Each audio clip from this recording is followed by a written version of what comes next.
అక్రమ చొరబాటుదారులను బంగ్లాదేశ్ రోహింగ్యాలను ఈ ప్రాంతం నుంచి భాగ్యనగర్ నుంచి తరిమేయాలని డిమాండ్ చేస్తూ భాగ్యనగర్ ఉత్సవ సమితి గణేష్ సేన ఆధ్వర్యంలో పెద్ద ఎత్తున ఈరోజు మా బాలాపూర్లో సభ నిర్వహిస్తూ ఉన్నారు. ధర్మరక్షణ సభ. ఈ ధర్మరక్షణ సభకు భాగ్యనగర్తో పాటు వివిధ ప్రాంతాలకు సంబంధించిన హిందూ భక్తులు, వివిధ కార్యకర్తలు, హిందూ ధార్మిక సంస్థలకు సంబంధించిన నాయకులందరూ ఇక్కడికి తరలి వస్తూ ఉన్నారు. మాట్లాడదాం వాళ్ళతోని.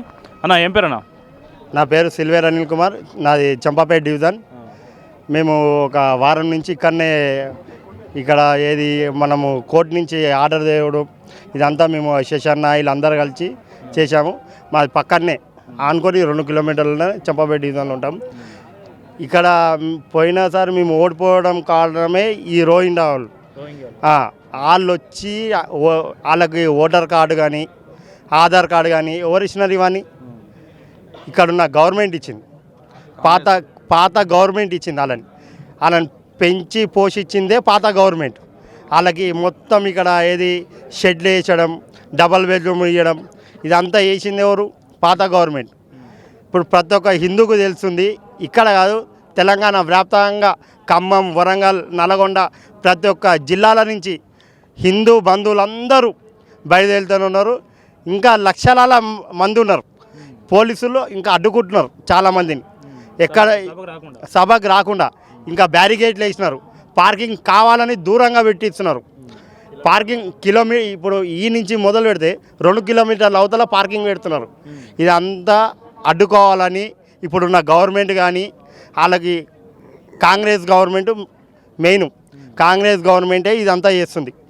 ఇంతకుముందు ఉన్న పాత బీఆర్ఎస్ గవర్నమెంట్ అలానే చేసింది, ఇప్పుడున్న కాంగ్రెస్ గవర్నమెంట్ అలాగనే చేస్తుంది.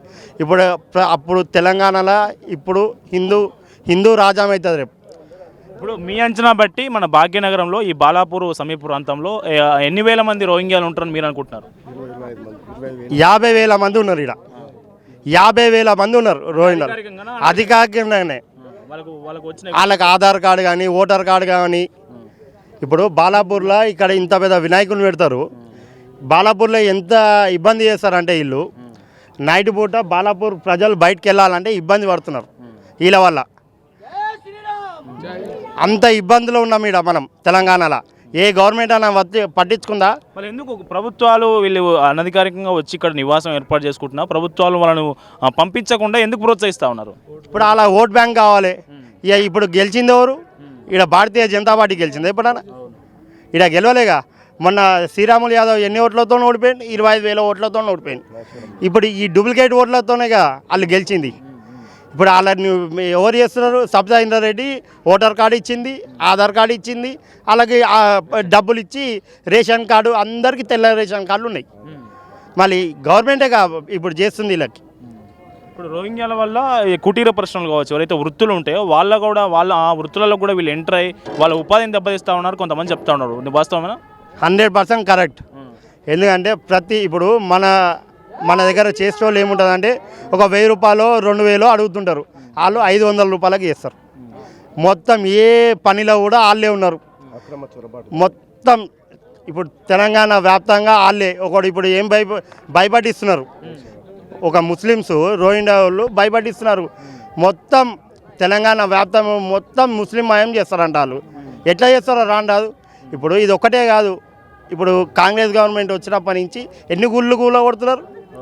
ఇప్పటికీ 25 గుళ్ళు కూలగొట్టినారు. ఒకడేమో ఓల్డ్ సిటీ మధ్యలో బాత్రూమ్ పోతున్నాడు, నిన్ననేమో విగ్రహాలు పలగొడుతున్నారు. ఇదంతా ఏంది చేసేది? ఈ కాంగ్రెస్ దొంగన కొడుకులే ఇదంతా చేయిస్తున్నారు ఇప్పటికి కూడా. అందుకోసమే సెంట్రల్ గవర్నమెంట్ పర్ఫెక్ట్గా ఉంది. ఇక్కడ రోహింగ్యా వాళ్ళని మొత్తం అరెస్ట్ చేస్తుంది. ఇంకొక 2-3 నెలల్లో ఇక్కడ ఎవ్వడు కనిపించకుండా చేస్తుంది. భారత్ మాతా కీ జై.